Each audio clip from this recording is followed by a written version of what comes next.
Cylinder ಬದಲಿಸಿ stove ಅಂಟಿಸಿದ ವೇಳೆ cylinder blast ಆಗಿ ಮನೆಯಲ್ಲಿದ್ದ ದಂಪತಿಗಳಿಗೆ ತೀವ್ರವಾದ ಗಾಯವಾಗಿದೆ. ಕೋಲಾರ ತಾಲೂಕಿನ ಕೋಡಿಕಣ್ಣೂರು ಗ್ರಾಮದಲ್ಲಿ ಒಂದು ಘಟನೆ ನಡೆದಿದ್ದು, ಪತಿ ಮುನಿರಾಜು ಹಾಗೂ ಪತ್ನಿ ರತ್ನಮ್ಮ ಗಂಭೀರವಾಗಿ ಗಾಯಗೊಂಡಿದ್ದಾರೆ. ಇನ್ನು ಮನೆಯಲ್ಲಿದ್ದ ಮಗಳು ನೇತ್ರಾಗೂ ಕೂಡ ಗಾಯವಾಗಿದ್ದು, ಜಿಲ್ಲಾಸ್ಪತ್ರೆಯಲ್ಲಿ ಚಿಕಿತ್ಸೆಯನ್ನು ಕೊಡಿಸಲಾಗುತ್ತಿದೆ.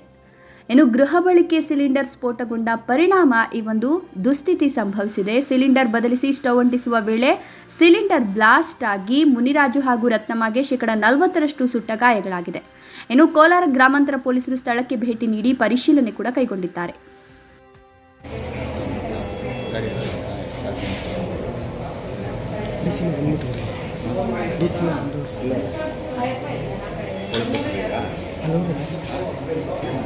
ಅಲ್ಲೇ ಇರೋ ಪ್ರೋಗ್ರಾಮ್ ಏನು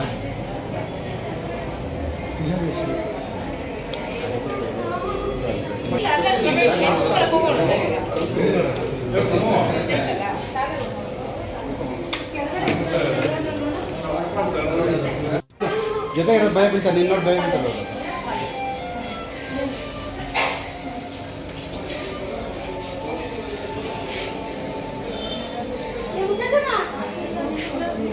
ಭಯ ಬಿದ್ದು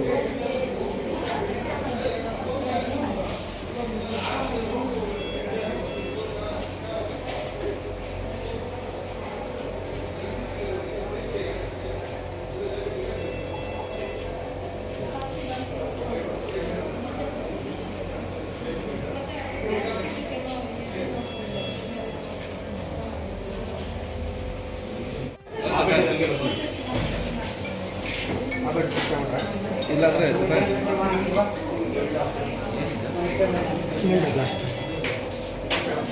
ಮಲ್ಕಲ್ಲ ಇಲ್ಲ ನಮ್ಮ ಸರಿ ಅಲ್ಲೇ ಅಲ್ಲ ನೀನು ಮಲ್ಕಪ್ಪಲ್ಲೇ ಅಲ್ಲೇ ಮಲ್ಕೊಳ್ಳಿ ಅಲ್ಲೇ ನಾನು ಮಾತಾಡ್ತಾ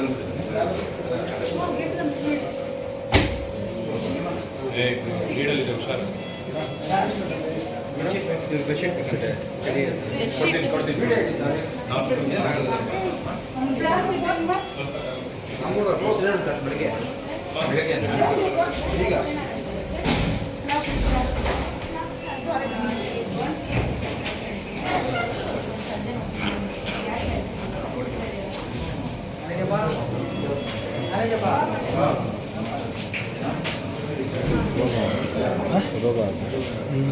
ಅದು ಕ್ಲೀನ್ ಕೂಲಾಗಿದೆ ಇಲ್ಲಾಂದರೆ ಕಷ್ಟ ಗುರಿ ಬಂದುಬಿಡ್ತಾರೆ ನೋಡಿ, ಎಲ್ಲ ಸುಟ್ಟೋಗ್ಬಿಟ್ಟಿದ್ದಾರೆ.